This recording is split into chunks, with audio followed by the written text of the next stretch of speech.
الحمدللہ وکفا وسلام علی عبادہ الذین اصطفیٰ اما بعد فاعوذ باللہ من الشیطان الرجیم بسم اللہ الرحمن الرحیم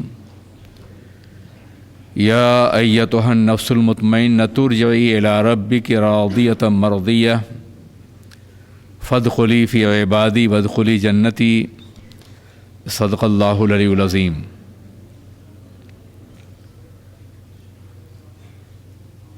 محب محترم عزیز گرامی وقار حضرت علامہ انس صاحب نورانی صاحب سجادہ آستانہ نورانیہ،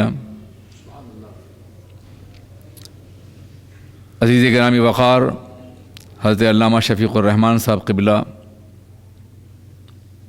برادر بزرگ حضرت علامہ افتخار احمد صاحب افتخار العلماء، اور ہمارے بہت سے علماء کرام، شکار ماہ کے تسخیر آفتاب کروں، کسے میں ترک کروں، کس کا انتخاب کروں، سبھی ہمارے لیے بہت عزیز ہیں اور شریک کاروان عمل ہیں۔ پروردگار عالم ہمارے علماء کی عمر دراز فرمائے اور انہیں توفیق عطا فرمائے کہ وہ اپنی خواہشات کے مطابق دین کا کام انجام دے سکیں۔ مجھے آپ نے حکم دیا ہے کہ میں قائد اہل سنت کی حیات کے حوالے سے اور ان کے مشن کے حوالے سے کچھ باتیں عرض کروں۔ جیسا کہ آپ کو معلوم ہے، کم و بیش 35 سال تک میں ان کا شریک سفر رہا، ایک خادم کی حیثیت سے، اور دنیا کے مختلف ملکوں میں نے ان کی خدمات کا مشاہدہ بھی کیا اور متاثر بھی ہوا۔ وہ عظیم بزرگ جنہوں نے بر صغیر ہند و پاک کی زندگی پر، علماء کی زندگی پر بڑے اثرات مرتب کیے ہیں، ان میں قائد اہل سنت کی ذات ایک بڑی نمایاں ذات ہے، جنہیں ہم آئیڈیل اور نمونے کے طور پر محسوس بھی کر سکتے ہیں اور ان کے خطوط پر، نقوش راہ پر، معالم نقوش پر عمل بھی کر سکتے ہیں۔ نیدرلینڈ کی سرزمین اس بات بڑی خوش قسمت رہی کہ دنیا کے مختلف ملکوں کے مقابلے میں یہاں انہوں نے ٹائم زیادہ دیا، ورنہ ان کا مزاج بیٹھنے کا نہیں تھا، کہیں قیام کرنے کا نہیں تھا۔ لوگ کہتے ہیں پیاسا کنویں کے پاس جاتا ہے، یہ صحیح ہے کہ بعض وقت پیاسے کنویں کے پاس جاتے ہیں، لیکن کنواں ایک محدود سیرابی کی صلاحیت رکھتا ہے جو اپنے گرد و پیش کو سیراب کرتا ہے۔ قائد اہل سنت کی ذات کنویں کی نہیں تھی، ایک ابر بارندہ کی تھی، برسنے والے بادل کی، کہ جہاں ضرورت ہوتی وہاں خود برس آتے تھے اور جس زمین کو ضرورت ہوئی خود اسے سیراب کراتے تھے۔ یہ ان کی نمایاں خصوصیت تھی۔ یہی وجہ ہے کہ دنیا کے 50 ممالک انہوں نے دورے فرمائے۔ دورے دو طرح کے ہوتے ہیں، اپنی شخصیت کی تعمیر کے لیے یا پھر دین کی تعمیر کے لیے۔ ہم میں ایسے لوگ بھی ہیں جنہوں نے عالمی دوروں سے اپنی شخصیت کی تعمیر کی ہے، اپنے کو اسٹیبلش کیا ہے، لیکن قائد اہل سنت وہ تھے جنہوں نے اپنی شخصیت نہیں بلکہ ہمیشہ دین کی تعمیر کے حوالے سے سوچا بھی، ذہن بھی دیا اور کام بھی کیا۔ ان کی ذات سے لاکھوں افراد فیضیاب ہوئے اور انشاءاللہ ان کے مشن سے صبح قیامت تک لوگ فیضیاب ہوتے رہیں گے۔ آج ان کی کمی پوری ملت اسلامیہ جس شدت کے ساتھ محسوس کر رہی ہے، وہ شاید ان کی زندگی میں محسوس نہ کرتی رہی ہو۔ اگر ان کی زندگی محسوس کر لیا گیا ہوتا تو آج نقشہ ہی کچھ مختلف ہوتا۔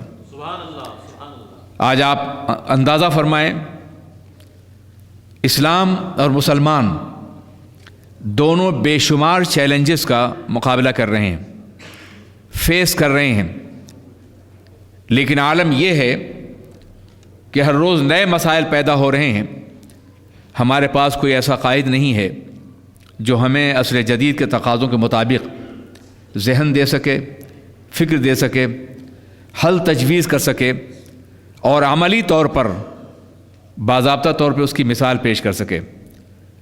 قائد اہل سنت ایک مفکر کی طرح صرف فکر دینے والے نہیں تھے، بلکہ جو سوچتے تھے اسے مجسم کرنا جانتے تھے، اسے باضابطہ تعمیر کی شکل دیتے تھے، اور پھر وہ ایک مجسم شکل میں دنیا کے سامنے موجود ہوتی تھی وہ تمام باتیں۔ اور آپ سے بہتر اس بات کا گواہ کون ہوگا کہ ایک وقت وہ تھا کہ جب اس سرزمین پر صحیح طور پہ قرآن پاک کی تلاوت کرنے والے تو کیا سورہ فاتحہ پڑھنے والے لوگ نہیں تھے۔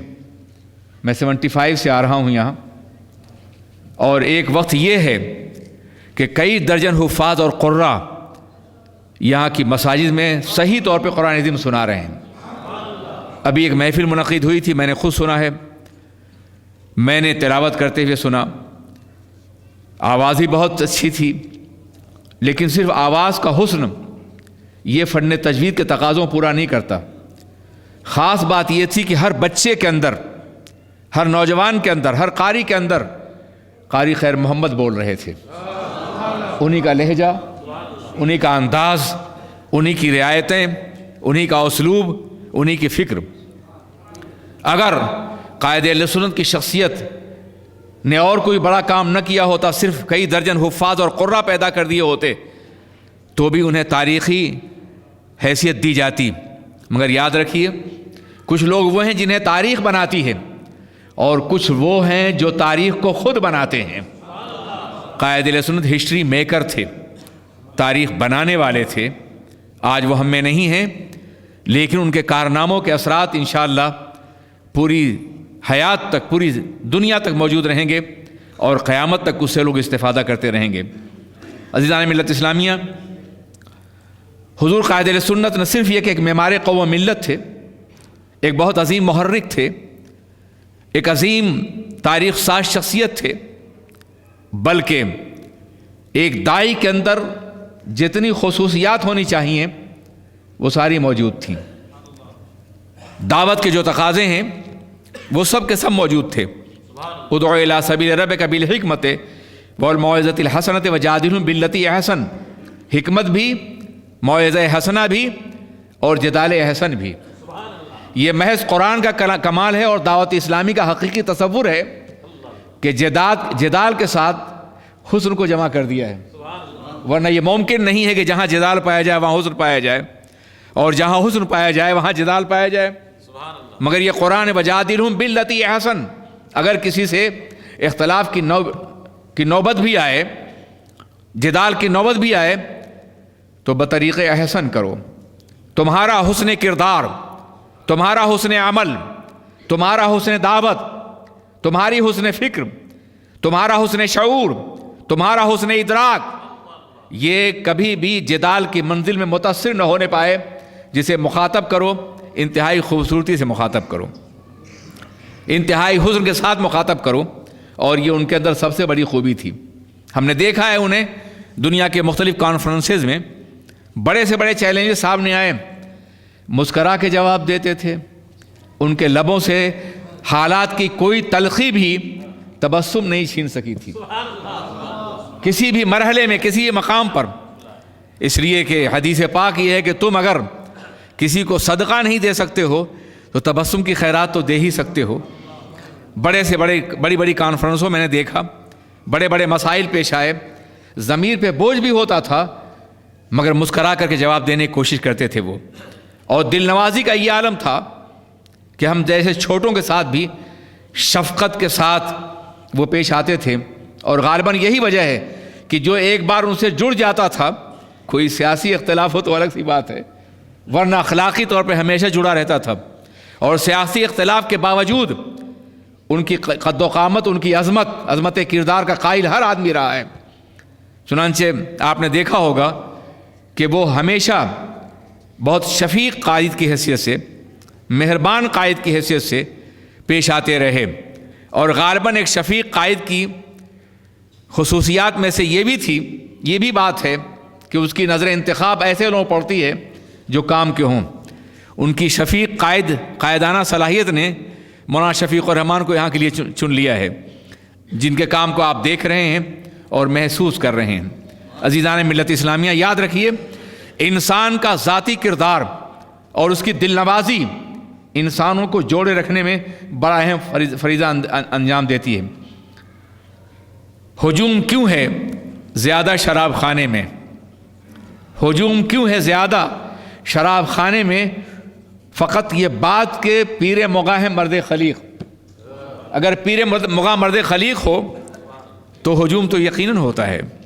ان کی زندگی ایک عظیم زندگی تھی، ان کی دعوت کا انداز انتہائی مصلحانہ تھا، وہ اختلافی مسائل بھی بولتے تھے تو یقینی اور لازمی طور پر دل نوازی کے انداز سے بولتے تھے۔ ہاں، کبھی کبھی جب کوئی چیلنج سامنے آتا اور اس کا براہ راست اسلام کی اقدار اور روایت سے تعلق ہوتا تو لہجہ تلخ ہوتا تھا، مگر یہ تو سنت کے مطابق ہے۔ پیغمبر اعظم سرور کائنات محمد الرسول اللہ ارواحنا فدا صلی اللہ علیہ وسلم پر جب کوئی الزام عائد کیا گیا، انہیں دیوانہ کہا گیا، انہیں شاعر کہا گیا، انہیں ساحر کہا گیا، انہیں مجنون کہا گیا، انہیں مفتون کہا گیا، تو کبھی اللہ کے رسول نے کوئی جواب نہیں دیا۔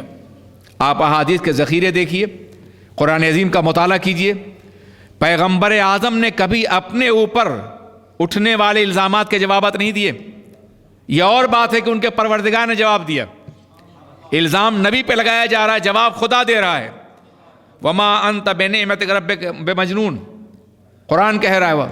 وما علمناہ الشعر وما ينبغی لہ، قرآن کہہ رہا ہے۔ ان شانئک ھو الابتر، قرآن کہہ رہا ہے۔ تبت یدا ابی لہب، قرآن کہہ رہا ہے۔ خود پیغمبر جواب نہیں دے رہے، لیکن جب خدا پر الزام عائد کیا گیا، اس کی توحید کے خلاف بات کی گئی ہے تو پیغمبر نے جواب دیا ہے۔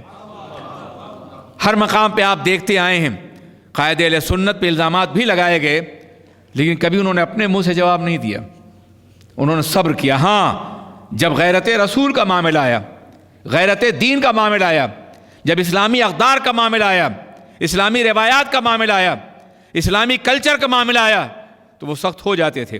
اور یہ ان کی غیرت ایمانی اور ضمیر ایمانی کا واضح تقاضا بھی تھا اور مطالبہ بھی تھا۔ آپ نے دیکھا ہوگا کہ اس معاملے میں انہوں نے کبھی بھی کسی کی پرواہ نہیں کی، کوئی بڑا سے بڑا ہو، انتہائی صاحب سطح اور صاحب طاقت ہو، جب کلمہ حق کی بات آئی ہے تو انہوں نے برجستہ کہا ہے، وہ عام مجالس ہو، پارلیمنٹ کی محفل ہو یا کوئی اور مقام ہو۔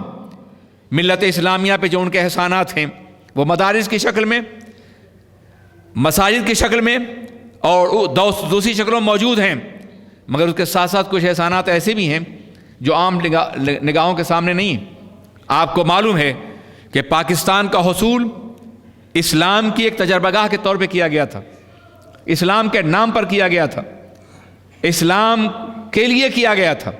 میں کہا کرتا ہوں کہ دنیا کی سرحدوں، ملکی سرحدوں کا تعین جغرافیے کے ذریعے ہوتا ہے، رنگ و نسل کے ذریعے ہوتا ہے، مگر اسلام کی سرحدوں کا تعین قرآن کے ذریعے کیا گیا تھا۔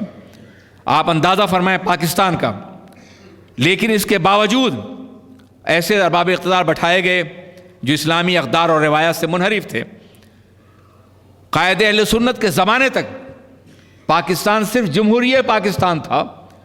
اگر اسلامی جمہوریہ پاکستان کا تصور کسی نے دیا ہے تو قائد اہل سنت ہیں۔ باضابطہ دستور پاکستان میں اسلام کی تعریف شامل کرائی ہے تو وہ قائد اہل سنت ہیں۔ قادیانیوں کو اسلام سے خارج کروایا ہے تو وہ قائد اہل سنت ہیں۔ اپنی درسگاہوں کی عظمتوں کو منوایا ہے تو وہ قائد اہل سنت ہیں۔ یہ کام معمولی نہیں ہے، یہ بڑا تاریخ ساز کام ہے۔ ایک ملک کے 18 کروڑ مسلمانوں کے جذبات و محسوسات کو دین سے وابستہ رکھنے کے لیے جو کارنامے انہوں نے انجام دیے ہیں، دنیا میں کوئی بھی باغیرت مسلمان ہو قیامت تک شاہ احمد نورانی کے احسانات کے نیچے دبا رہے گا۔ عزیز ساتھیوں، پھر وہ جہاں بھی گئے انہوں نے صرف اپنے ماحول اور ارد گرد کے اعتبار سے کام کرنے کی کوشش نہیں کی۔ ان کا مزاج یہ تھا، کام ایسا کرو جو قیامت تک زندہ رہے، قیامت تک باقی رہے، اپنے معاصرین کے لیے بھی، اپنے بعد والوں کے لیے بھی۔ اس لیے انہوں نے دنیا میں درسگاہیں بھی قائم کی، مساجد بھی بنائیں۔ مساجد وہاں وہ ان کے لیے ہوتی ہیں جہاں لوگ سجدہ کرتے ہیں، اور درسگاہیں ان لوگوں کے لیے ہوتی ہیں جو اپنی فکری اور دنیا کو ایمانی قدروں سے آشنا کرنا چاہتے ہیں۔ یاد رکھیے، مساجد اس وقت زندہ رہیں گی جب درسگاہیں موجود ہوں گے، ادارے موجود ہوں گے۔ میرے استاد العلماء جلال العلم محدث مبارک پوری، بر صغیر کی سب سے بڑی یونیورسٹی کے بانی، یہ میں بلا کسی لومت لائم کے کہہ رہا ہوں کہ تبت کے کناؤں سے لے کر افغانستان کی سرحدوں تک اہل سنت کا اتنا بڑا کوئی ادارہ نہیں ہے جو ادارہ الجامعۃ الاشرفیہ ہے، اور نہ اتنے علماء پیدا کی ہیں کسی نے جو الجامعہ نے پیدا فرمائے ہیں۔ عزیزان ملت اسلامیہ، الجامعۃ الاشرفیہ کے بانی شیخ الحدیث علیہ رحمۃ الرضوان فرمایا کرتے تھے، اگر تم نے ایک مسجد بنائی تو وہ ایک مسجد ہوگی، لیکن ایک پرخلوص عالم بنا دیا تو وہ درجنوں مساجد بنا دے گا۔ اس لیے درسگاہوں کی حیثیت مساجد کے مقابلے میں بہت زیادہ اہم ہے۔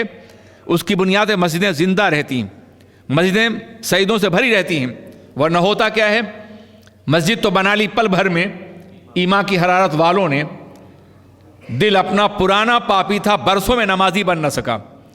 آپ دنیا کے ان تمام ملکوں کا جائزہ لیجئے جہاں مسجدیں ویران ہو گئیں، مسجدیں آباد نہیں رہ گئیں، وہاں درسگاہیں پہلے ختم ہوئی ہیں۔ پہلے درسگاہوں کو مٹایا گیا ہے، پھر مسجدیں خود بخود ویران ہو گئی ہیں۔ آپ دیکھیے دنیا میں ایسے بوسنیا کا علاقہ دیکھیے، چیچنیا کا علاقہ دیکھیے، آپ ایزوکستان کو دیکھیے، تاجکستان کو دیکھیے، قازقستان کو دیکھیے، سمرقند و بخارا کو دیکھیے، بخاری کی زمین کو دیکھیے، ترمذی کی زمین کو دیکھیے۔ یہاں پہلے مدرسے ختم ہوئے ہیں، مسجدیں خود بخود ویران ہو گئی ہیں۔ مدرسے بے پناہ ضروری ہوتے ہیں مساجد کے بقا کے لیے۔ الحمدللہ آپ نے درجنوں مساجد بنا لی ہیں، انشاءاللہ مزید ہی بنائیں گے۔ خدا ہماری تمام مسجدوں کو آباد رکھے، خواہ وہ مشن کے زیر اثر بنی ہو یا کسی سنی عالم نے اپنی محنت سے بنایا ہو، وہ سب ہماری ہیں۔ ایک سے بھی اختلاف کرنے کا نہ ہمیں حق ہے نہ آپ کو حق ہے۔ تمام مسجدیں ہماری مسجدیں ہیں، تمام ادارے ہمارے ادارے ہیں، یہ تمام علماء ہمارے ساتھی ہیں، یہ ہمارے ہیں۔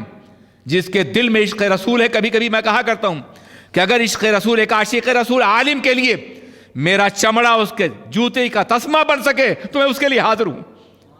ہمیں متحد ہو کام کرنا ہے، منظم ہو کام کرنا ہے، اور کہیں بھی کوئی اختلاف ہماری دیواروں میں دراڑ نہ پیدا کرنے پائے۔ میں ہمیشہ اس کا مخالف رہا ہوں اور ہمیشہ میں اختلاف کی باتوں سے دور رہا ہوں۔ ملت اسلامیہ اور خاص طور پہ اہل سنت والجماعت آج جن چیلنجز کا مقابلہ کر رہے ہیں وہ بڑے مشکل ہیں۔ آپ کو شاید معلوم نہیں کہ 70s میں آغاز میں 73، 4، 5، 76 وغیرہ میں یہاں جلسے ہوتے تھے، ٹرکش مسلمان بھی آتے تھے، جلسے ہوتے تھے، حالوں کے اندر ہوتے تھے، رائے وغیرہ میں ہوتے تھے۔ ہر جلسے میں شریک رہا ہوں۔ انڈونیشی مسلمان بھی آتے تھے، مراکشی بھی آتے تھے۔ آج یہ لوگ کہاں ہیں؟ آج ہمارے جلسوں میں کیوں نہیں آئے ہیں؟ یہ ہماری کوتاہی ہے۔ ہم نے انہیں دعوت نہیں دی، ہم نے انہیں بلایا نہیں، ہم نے انہیں اہمیت نہیں کی، ہم نے انہیں چھوڑ دیا، اور پھر تبلیغی جماعت، وہابیت اور سلفیت نے بھی قبضہ کر لیا ہے۔ عزیزان ملت اسلامیہ، اگر ہماری یہی روش رہی تو ہم ایک بند گلی میں بند رہ کے جائیں گے۔ ایک بند گلی میں ہمارے لیے کوئی گنجائش نہیں ہوگی، کہیں بھی جانے کا راستہ نہیں ہوگا ہمارے لیے اگر ہمارا طرز عمل یہی رہا۔ اور اگر ہم نے صرف قومیت یا ریسزم کی بنیاد پر، علاقائیت کی بنیاد پر اگر ہم نے سنیت کا اور دین کا کام کرنا چاہا تو ہماری موت یقینی ہے۔ ہمیں ملک میں ہر مسلمان کو ساتھ لے کے چلنا ہوگا، ہر کلمہ گو کو ساتھ لے کے چلنا ہوگا۔ یاد رکھیے، کوئی بھی مسلمان جو پیدا ہوتا ہے وہ مسلم ہوتا ہے اور سنی ہوتا ہے۔ سنیت فطرت ہے انسان کی، سنیت سیلیبریٹیو نیچر رکھتی ہے، سیلیبریشن انسان کی فطرت ہے۔ اس پر اگر باطل غالب آتا ہے تو اس کی وجہ صرف اغواء ذہنی ہے، انہیں اغوا کر لیا، ہائی جیک کر لیا جاتا ہے، لوگوں کو ہائی جیک کر لیا گیا ہے اور آج پھر ہائی جیک کیا جا رہا ہے۔ اگر ہم نے اپنے بچوں کو دین کی تعلیم نہیں دی، اگر ہم نے ہوم گرون علماء پیدا نہیں کیے تو آپ بڈھے حضرات مر جائیں گے میرے ساتھ، مگر ہمارے بچے دوسروں کے ہاتھ میں چلے جائیں گے۔ اور یہ خوف موجود ہے، یہ خطرہ موجود ہے۔ یہی وجہ ہے کہ حضور قائد اہل سنت اور معمار قوم و ملت حضرت علامہ ارشد القادری نے اپنے آنسوؤں کی تشکیل سے جامعہ مدنی اسلام قائم کیا تھا۔ میرے عزیز ساتھیو، آپ کو معلوم نہیں ہے ایک چھوٹے سے گھر میں بیٹھ کر کے انتہائی تکلیفیں اٹھا کر کے اس ادارے قیام عمل میں آیا تھا. چندوں میں اس وقت بھی شریک تھا. مجھے معلوم ہے کہ علامہ ارشد القادری کے بہتے ہوئے آنسوؤں کو دیکھ کے لوگ کہتے ہیں یہ کیوں رو رہے ہیں مولوی, کاہے کو روتے ہیں, کاہے روئے ہیں مولوی. اور اس کے بعد چندے ٹوٹ پڑتے تھے. سمجھا آپ نے؟ ان کے آنسوؤں کی ایک ایک قطرہ ان دیواروں میں شامل ہے. میں بہت ہی شکایت کرتا ہوں آپ سے, وہ ادارہ آج اپنا کام نہیں کر رہا ہے. وہ ادارہ روٹیٹ ہو گیا ہے. اس ادارے کو آج آسمان میں پہنچ جانا چاہیے تھا. اس ادارے کے ذریعے سے اس ملک کے اندر اسلام کی تشکیل نہ ہونا چاہیے تھا. وہ ادارہ صرف ہالینڈ کے لیے نہیں تھا. اس ادارے کو یورپ کا مرکز بنانا تھا. اس میں جرمن علماء پیدا کیے جاتے. اس میں ارادہ تھا فرنچ بولنے والے علماء پیدا کیے جاتے. یہ منصوبہ تھا. اگر آپ کے سامنے وہ سلیبس ہوگا جو علامہ ارشد نے تیار کیا ہوگا تو اس میں یہ ساری باتیں شامل تھیں. وہ خطبات جو انہوں نے لکھے تھے اور اخبارات میں چھپے تھے, اگر آپ کے سامنے ہوگا تو بھی آپ کو معلوم ہوگا. اگر آپ بھول جائیں تو بھول جائیں. میں جب تک زندہ ہوں نہیں بھول سکتا. اس لیے میں آپ کا ضمیر جھنجھوڑنے کے لیے آیا ہوں. قائد اہل سنت کی یاد منانا اچھی بات ہے, لیکن ان کے مشن سے محبت کرنا یہ اس سے بڑی بات ہے. وہ اس بات سے خوش نہیں ہوں گے کہ آپ نے ان کی تعریف کر دی, آپ نے ان کی منقبت پڑھ دی, آپ نے ان کا نعرہ لگا دیا. ان سے اس کی روح خوش نہیں ہوگی. وہ مرد میدان تھا, وہ مرد عمل تھا, وہ مرد مجاہد تھا. یقین محکم, عمل پہم, محبت فاتح عالم, جہاد زندگانی میں یہ مردوں کی شمشیریں. جو لوگ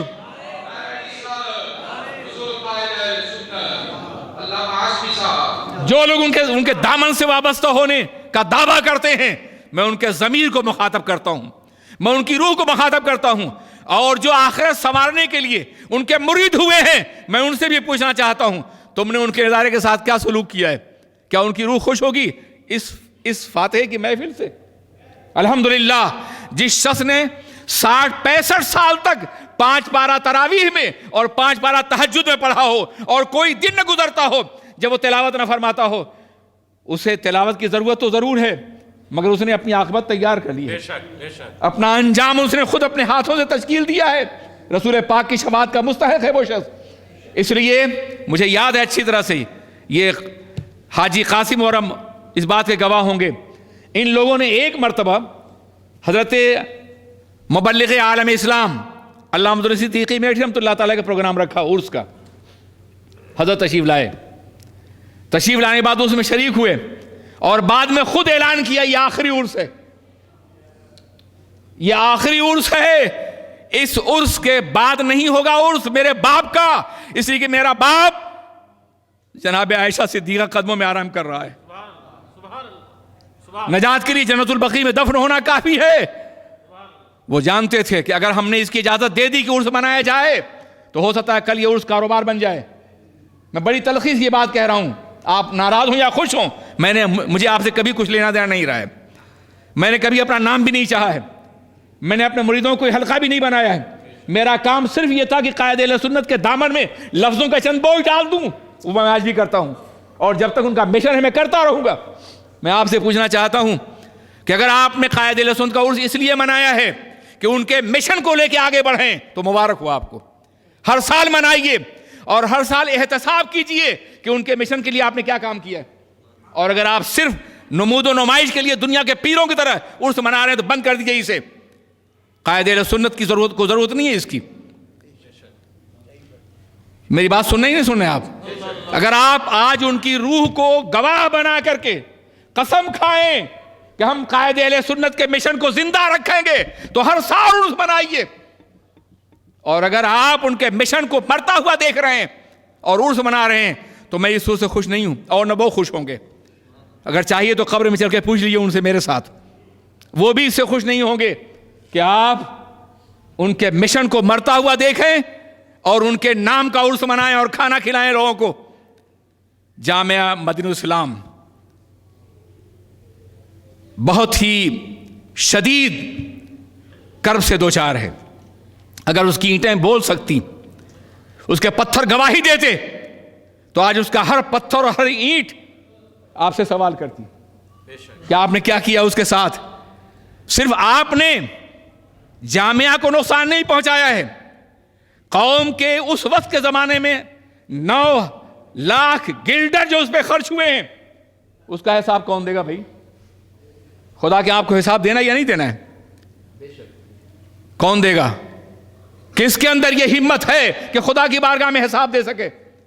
قوم نے سرمایہ دیا، اس وقت دیا جبکہ اتنا دینا آسان نہیں تھا، مگر جامعہ آگے نہیں بڑھ سکا۔ یہ اور بات ہے کہ ہم اس کے کام کو مکمل نفی نہیں کر سکتے۔ آج اگر کئی درجن حافظ موجود ہیں تو یقیناً اسی کی برکت ہے۔ اگر آج درجنوں علماء کام کر رہے ہیں تو اسی کی برکت ہے۔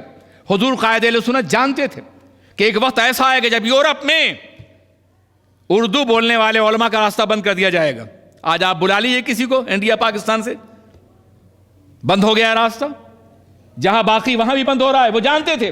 اس لیے اس سے پہلے کہ راستہ بند ہو انہوں نے یہاں ڈچ بولنے والے علماء کی کھیپ تیار کرنے کے پروگرام بنائے تھے، اور آج الحمدللہ وہی علماء کام کر رہے ہیں مسجدوں میں۔ لیکن ان علماء کی بھی ذمہ داری یہ ہے کہ اپنے بعد قائد اہل سنت کے مشن کو لے کے آگے بڑھیں، اور اس طرح بڑھیں کہ یہ کام مکمل ہو جائے۔ کل ہماری میٹنگ ہوئی ہے اور اس میٹنگ میں یہ طے ہوا ہے کہ جامعہ کی جو عمارت خستہ ہو رہی ہے اس پہ 4 لاکھ پاؤنڈ خرچ ہو، 4 لاکھ یورو خرچ ہوگا، 4 لاکھ یورو خرچ ہوگا۔ نہیں، یہ ابھی رکھ دیجئے اسے، آپ یہ بیگ میں مانگیں گے تو 2 یورو لوگ ڈال دیں گے، سمجھا آپ نے؟ میں اس لیے نہیں آیا ہوں، اتنا مجھ سے آپ لے لیجئے گا۔ 4 لاکھ یورو اس پہ خرچ ہونا، اور یہ 4 لاکھ یورو آپ کو فراہم کرنا ہے فوری طور پر۔ کام کے آغاز کے لیے بلڈر نے، جیسا کہ مجھے بتایا گیا ہے، میں تو آپ ہی کے کان اور آنکھ سے سنتا ہوں، دیکھتا ہوں، فوری طور پہ 10,000 گلڈر کی ضرورت ہے جو کل کام شروع کرنے کے لیے ہے۔ کل 10,000 گلڈر۔ نعرہ تکبیر، نعرہ رسالت۔ علامہ شاہد رضا نعیمی، بیٹھ جائیے، ماشاءاللہ، تشریف رکھیں۔ میں علامہ کو بولنے کا موقع نہیں دوں گا جب تک کہ آپ 10,000 گلڈر مجھے نہیں دیتے ہیں، جس کی ضرورت کل ہے، کل جس کی ضرورت ہے کام کے آغاز کے لیے۔ براہ کرم یہ ایک پروگرام چھوڑ کے آئے ہیں، یہ ان کی محبت اور اخلاص ہے، سمجھا آپ نے؟ مجھ سے وعدہ کیا تھا کہ میں چاہے دعا میں پہنچوں مگر قائد اہل سنت کی روح مجھے آواز دے رہی، میں ضرور پہنچوں گا۔ وہ آ گئے ہیں۔ میرے عزیز ساتھیوں، میں یہ عرض کرنا چاہتا ہوں کہ آپ اس وقت اگر 100 دے دیں یا 200 گلڈر، گلڈر ہی یاد ہے، یورو، تو انشاءاللہ یہ 10,000 آج ہو جائے گا، اور بقیہ ہم آپ کے پاس پروگرام لے کے میں خود آؤں گا بقیہ 4 لاکھ گلڈر کے لیے۔ آج اتنی رقم آپ دے دیں۔ جی وعلیکم السلام۔ کھڑے ہو جائیے دیوانہ وار۔ 10,000 تو ابھی ہو جائے گا، ہمیں 4 لاکھ چاہیے بھائی۔ وہ مجھ سے یہ کہا کہ 10,000 کی کل ضرورت ہے۔ اللہ یہ کتنا دے دیا آپ نے؟ 5,000 تو ہمارے پاس ابھی ہے۔ ماشاءاللہ، سبحان اللہ، سبحان اللہ، نعرہ تکبیر۔ ہمیں تو 4 لاکھ چاہیے۔ اس کے لیے ایک الگ پروگرام کریں گے، اور پھر انشاءاللہ اس میں، ہاں فی الحال کتنا ہو گیا یہ 1500 کل؟ جی جی، حاجی رخسار صاحب، ہاں میں سمجھتا ہوں، انہوں نے 1500 دیے تھے کل، اور آج کتنا ہوا؟ سبحان اللہ، سبحان اللہ۔ حاجی رخسار صاحب 1500، حاجی متنیف صاحب 1050، کبرا بی بی ڈین ہاک سے 500، مریم بی بی ڈین ہاک سے 100، حاجی محمد نواز صاحب 200، حاجی محمد اسلم صاحب 1000، امتیاز احمد صاحب 1000، 100 معاف کیجیے، 1000 لے لیے گا، جاوید اقبال صاحب 200 ڈین ہاک سے، ایک اللہ کے بندے نے 200، اللہ قبول فرمائے۔ گمنام نہیں ہوتا، فرشتے نام لکھتے ہیں، ایسا آدمی گمنام نہیں ہوتا، سمجھا آپ نے؟ اکرام الحق صاحب ڈین ہاک سے 300، ماشاءاللہ۔ حضرات اٹھیے اور یہ رقم پوری کر دی، اس کے بعد علامہ شاہد رضا آ رہے ہیں۔ فی الحال اتنا ہی، صرف 10,000۔ جی، آپ کا منہ کھلتا ہے تو لگتا ہے کہ آپ کچھ اعلان کرنے والے ہیں، جلدی سے بولیے۔ ہاں،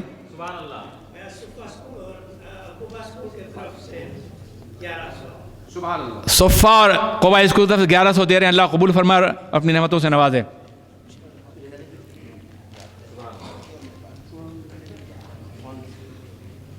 جن لوگوں کو میں دیکھ کر کے بلا لیا کرتا تھا اتفاق سے، ان میں بیشتر سفر آخرت کر چکے ہیں، اللہ انہیں جزاؤں سے نوازے۔ اب نوجوان میرے سامنے ہیں اور ان کو میں پرسنلی بہت کم جانتا ہوں۔ سبحان اللہ سبحان اللہ۔ آپ رکھیں نا، جمع کرتے رہیں جی ہو گیا کہ نہیں 10,000؟ نہیں یہ 5 تو ہو گیا، 5 سے زیادہ ہے۔ بڑا اچھے ہیں آپ سب۔ آپ حاجی صاحب سے پوچھ لیں۔ کیا اس میں محمد رفیق نورانی صاحب حضور قائد اہل سنت طرف سے 500 یورو دینے کا وعدہ فرما رہے ہیں۔ لائے نہیں ہے تو وعدہ کر لیجیے، بعد میں دے دیجیے گا۔ حاجی رخسار صاحب سے پوچھ لیں، یہ تو کل والا تو وہ اور ہے نا۔ حاجی رخسار، اللہ ان کے رخسار کو جنت کی بہاروں سے نوازے۔ یہ تو کل آپ نے ان کو دیا تھا حاجی صاحب، کیا نام ہے، مجھے تو آپ نے نہیں دیا ہے، تشریف لائیے، یہاں آ جائیں، آپ نے مجھے کچھ نہیں دیا، تشریف لائیں۔ سبحان اللہ، کم سے کم جتنے حضرات بیٹھے ہیں 100 یورو بھی ہو جائے انشاءاللہ تعالی۔ 100 یورو آپ دے دیں، جو لوگ ہیں انشاءاللہ ہو جائے گا۔ مجھے 100 یورو جی سنائیں سے کریے۔ یہ 10,000 تو ہم ایک آدمی جیسا ہم تو آئے تھے 4 لاکھ دینے کے۔ 4 لاکھ ہم آپ سے لیں گے رمضان سے پہلے، ہمارا وعدہ ہے 4 لاکھ ہم آپ سے لیں گے رمضان سے پہلے۔ ابھی آپ 10,000، انہوں نے سے کہا کل کام شروع کرنے کی 10,000 کی ضرورت ہے۔ یہ 2,000 مجھ سے ہو لے۔ 2,000 بھائی رخسار اور دے رہے ہیں، اللہ قبول فرمائے اور اپنی رحمتوں سے نوازے۔ بھائی رخسار میرے روم میٹ رہ چکے ہیں 1975 میں، ایک ہی کمرے میں ایک 2 ہفتے ہم نے گزارے ہیں، اور اس وقت ان کی محبتیں، ان کا اخلاص۔ جی کتنا ہے اس میں گرامی آپ کا؟ اللہ کے بندے تو ہیں، نام کیا ہے آپ کا؟ ایک اللہ کے بندے کا چہرہ دیکھ لیے، 900 دے رہے ہیں، اللہ قبول فرمائے اور اپنی رحمتوں سے نوازے۔ لیجیے ماشاءاللہ، انہیں کو بتائیے حاجی رخسار۔ جی کتنا ہے حضور؟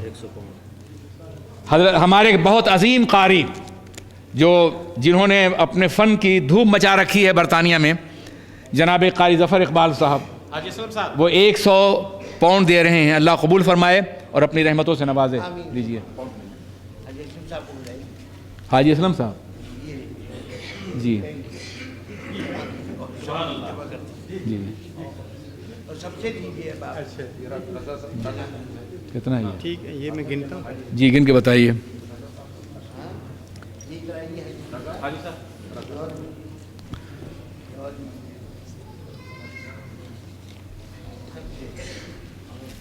ذرا حاجی صاحب کو بھی دیکھ لو، حاجی قاسم صاحب کو بھی۔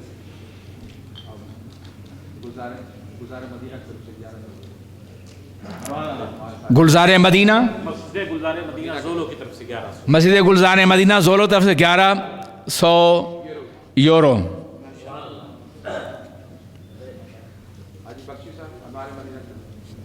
آئیے تیزی کے ساتھ، ماشاءاللہ۔ یہ جی بھائی دلشاد کلن اخذ دبری کی طرف سے، بھائی دلشاد کلن اخذ دبری کی طرف سے 100۔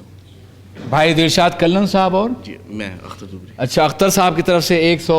جزاک اللہ، اللہ قبول فرمائے۔ جی بارک اللہ۔